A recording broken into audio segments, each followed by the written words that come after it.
Bienvenue à toutes et à tous pour cette nouvelle série concernant la thématique générale, la culture comme source de développement personnel. Nous avions vu la dernière fois que l'homme est ombre et lumière, comme les dieux grecs sont ombre et lumière, puisque ces dieux grecs sont des projections de notre propre psyché. Nous avons vu donc la lumière à travers les projections du soleil et de la lune. Aujourd'hui, nous allons voir l'ombre. Qu'est-ce que l'ombre ? L'ombre, d'abord, c'est comme dans une église, ce qui ne se voit pas, qui est invisible, c'est-à-dire ce qui est sous terre, une crypte. L'ombre, c'est aussi, si je prends l'analogie d'une maison, les fondations d'une maison, la cave d'une maison. Et souvent, nous nous contentons de vivre au rez-de-chaussée ou au premier étage de notre maison par peur de descendre dans cette cave. Enfin, si je prends une autre analogie, celle d'un iceberg, on prend conscience que la partie invisible de l'iceberg, la partie immergée, est bien plus énorme et importante que la partie émergée. Il en va de même dans nos vies. L'ombre qui nous constitue est énorme.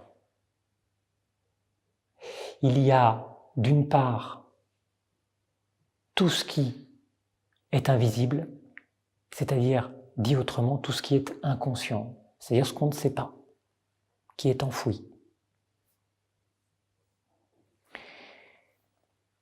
Quelles sont les différentes facettes de l'ombre ? C'est ce que nous allons voir aujourd'hui. Il y a la facette de nos peurs, nos hontes, nos angoisses, nos erreurs, nos phobies.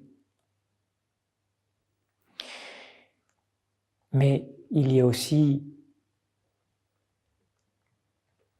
les mémoires de notre double lignage, celui de notre père et de notre mère, c'est-à-dire les mémoires de nos ancêtres, ce qu'on appelle les problèmes, quand il y en a, transgénérationnels. Il y a aussi dans l'ombre ce qui n'a pas été activé chez nous, c'est-à-dire des talents cachés, des potentiels que nous avons et que la vie ou notre conditionnement fait que nous n'avons pas pu les exploiter, ou nous n'en avons même pas conscience. L'ombre, c'est tout ça. Pour pouvoir introduire cette notion de l'ombre et parler de nos peurs, j'aimerais recourir à un support mythologique qui est très ancien, qui est très très ancien. Nous remontons dans l'Égypte ancienne et nous allons jusqu'à la 12e dynastie. La 12e dynastie, c'est-à-dire vers les années moins 1800, moins 1700. Moins 1800, moins 1700, et il se trouve que ces années, eh bien, on a retrouvé de ces années un conte, un mythe qu'on appelle l'île du naufragé ou l'île du serpent-cas. Et on a retrouvé par miracle ce mythe parce qu'il était inscrit sur des papyri qui servaient de réemploi pour matelasser un sarcophage. Et donc dans les bandelettes de ce sarcophage, on a retrouvé ces textes par bribes et par fragments. Et on a l'entièreté du mythe. De quoi nous parle ce conte ? Il s'agit d'un fonctionnaire égyptien, on va dire comme ça, qui était missionné par le pharaon pour aller dans une terre étrangère trouver des nouveaux matériaux, des nouvelles ressources. Et il se trouve que son bateau fait naufrage et il est le seul rescapé, il échoue sur une île. Et sur cette île, après plusieurs jours, eh bien, il est surpris par un animal qui vit sur l'île. Et cet animal, c'est un dragon énorme, de 30 coudées de long. Terrifié par cette vision, ce fonctionnaire égyptien est paralysé par la peur.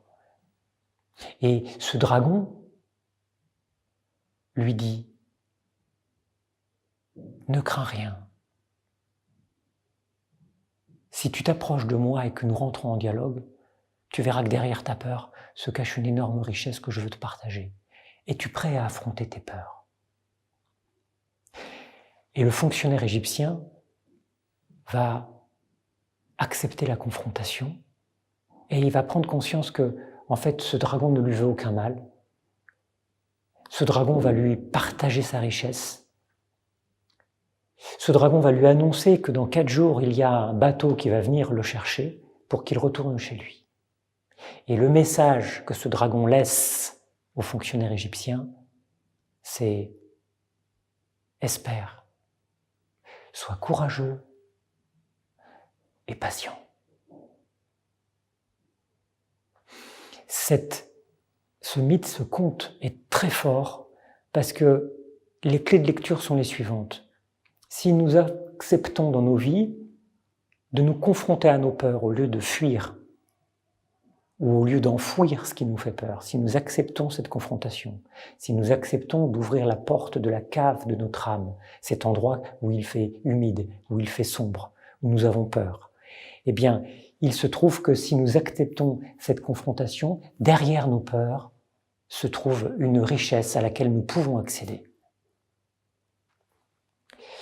C'est pourquoi on peut dire que l'or est dans l'ombre. L'or est dans l'ombre. Je vais vous raconter une anecdote pour illustrer ce propos.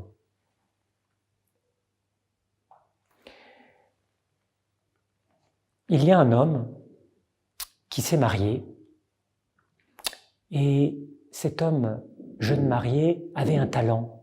Il dessinait très habilement, il faisait de la peinture au couteau sur des vases.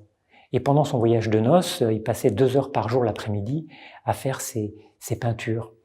Et puis sa jeune épouse, en excédée, a fini par lui dire « Tu choisis entre ton art ou moi, mais on ne peut pas cohabiter ».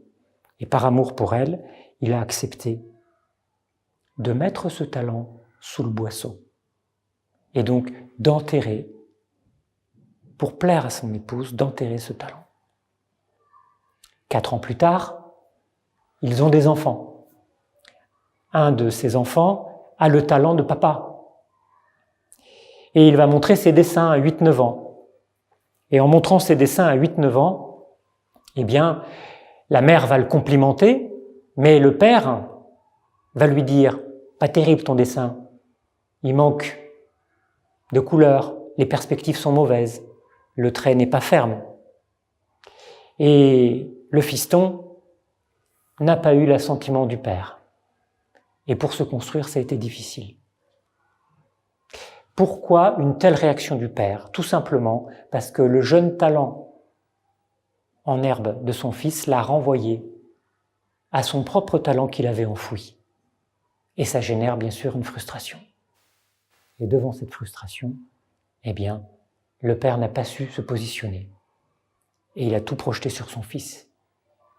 C'est pourquoi les talents qui sont les nôtres, il faut apprendre à les découvrir dans cette fameuse cave pour les sortir de l'indifférencié, sinon nous n'aurons pas de vie accomplie. Voilà une première facette de ce que peut être l'ombre, de ce que peut être l'ombre dans nos vies.